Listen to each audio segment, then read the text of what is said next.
Hello, today is Monday, September 30th, and welcome to episode 366 of Fault Lines, the National Security Institute's podcast that gets you quickly up to speed 3 times a week on the national security and foreign policy debates shaking up America. I'm NSI's Deputy Executive Director, Martha Miller, and I'm joined by my esteemed fellows, Jessica Jones, Lester Munson, and Morgan Vina. In the past few weeks, the Middle East has seen an extraordinary escalation of military actions. On September 27th, Israel successfully killed Hassan Nasrallah, the Secretary General of Hezbollah, in a targeted airstrike on an underground bunker in Beirut. This assassination is the culmination of an Israeli campaign targeting Hezbollah's leadership, and it marks a turning point for the organization, which has now lost several key figures. The U.S. has also urged restraint amid Israeli preparations for a potential ground invasion of Lebanon, where hundreds of Israeli tanks have massed on the northern border, raising fears of broader conflict.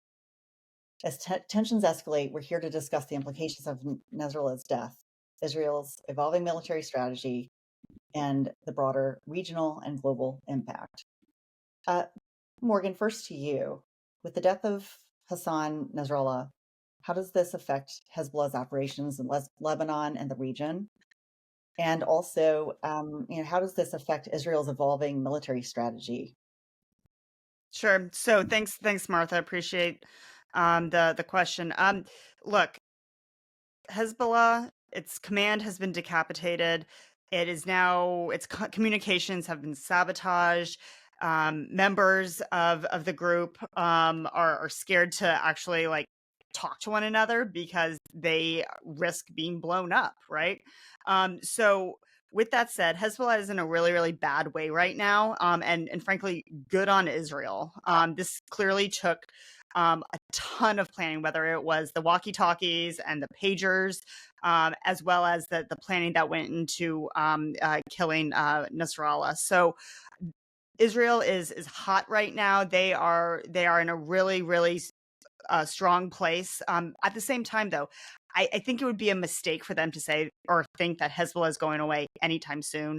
Hezbollah has already said that they are going to continue with this fight. The Shura Council is still intact. So I think it'll be really interesting to see how they respond. But Israel at this point really needs to make sure that Hezbollah does not reconstitute itself.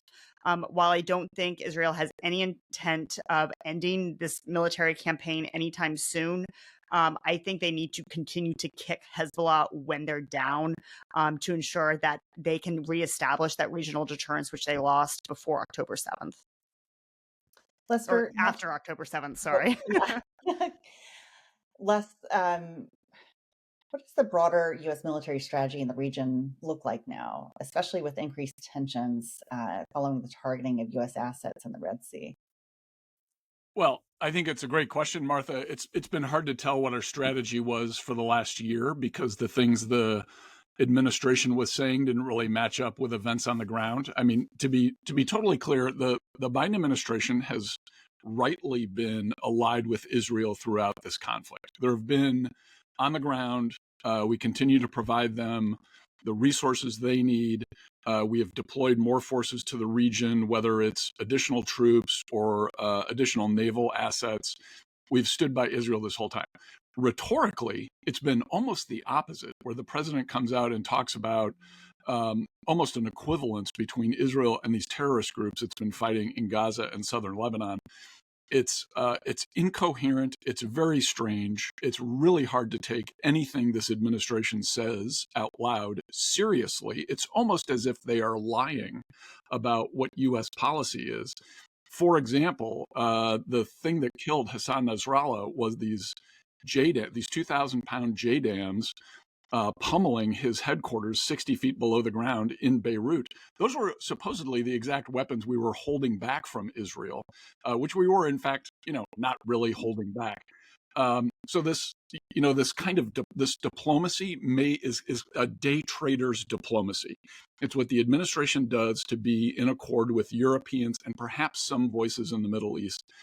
on a daily basis, but in the long run really undermines the credibility of the things the president has been saying.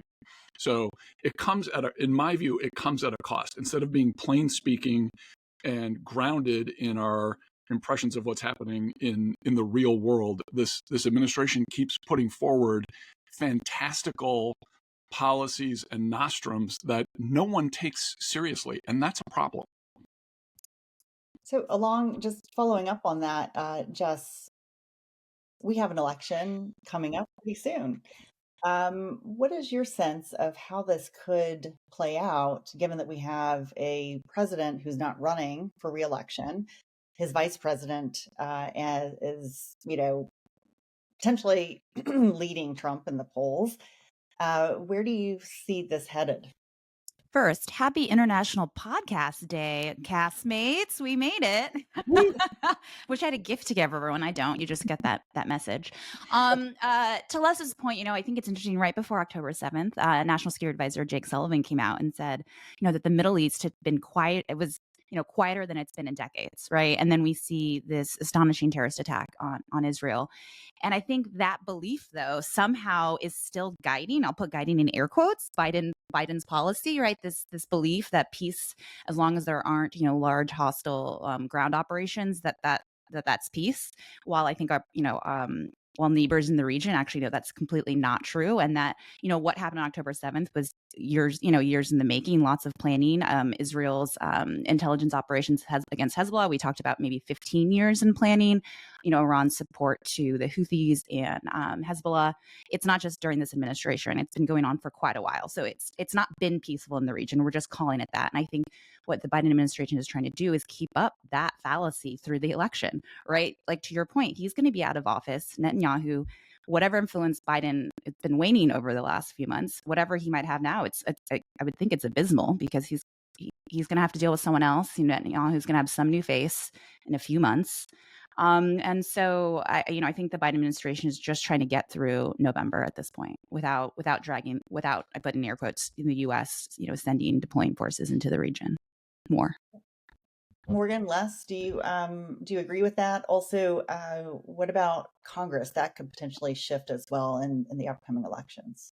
I'll let Les go first. I'm not sure it matters really if Congress flips. There really is bipartisan support for Israel at the end of the day. This is one of the real touchstones of U.S. politics and foreign policy, where it really does match up in the legislative branch, the Article 1 branch of our government.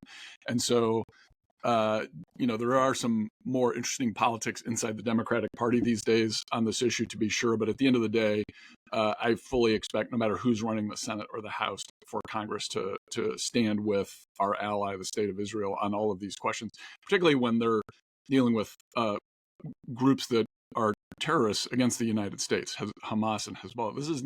It's not a close call on the Hill. Yeah, I totally agree with Les on the congressional element. I will note, and I'm going to make some bold predictions here, which I probably should never do on a podcast. We call that pulling a Les. Right, pulling a Les. So first, I think in November, should Kamala Harris win the presidency, then I think we will see, frankly, a foreign policy, particularly towards the Middle East, that is more of the same. I don't think Bibi Netanyahu is really going to take that or listen. Quite frankly, I'll be really interested to see what that relationship would end up looking like between a potentially President-elect Harris or and Bibi. I don't anticipate that it's going to be a very productive one. But if President Trump does win a second term, we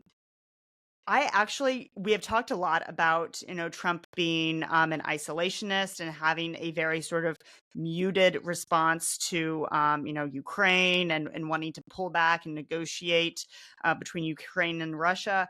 I don't necessarily think we would see that in the Middle East. Keep in mind here that President Trump has been warned that by the FBI that the IRGC has planned assassination plots against him.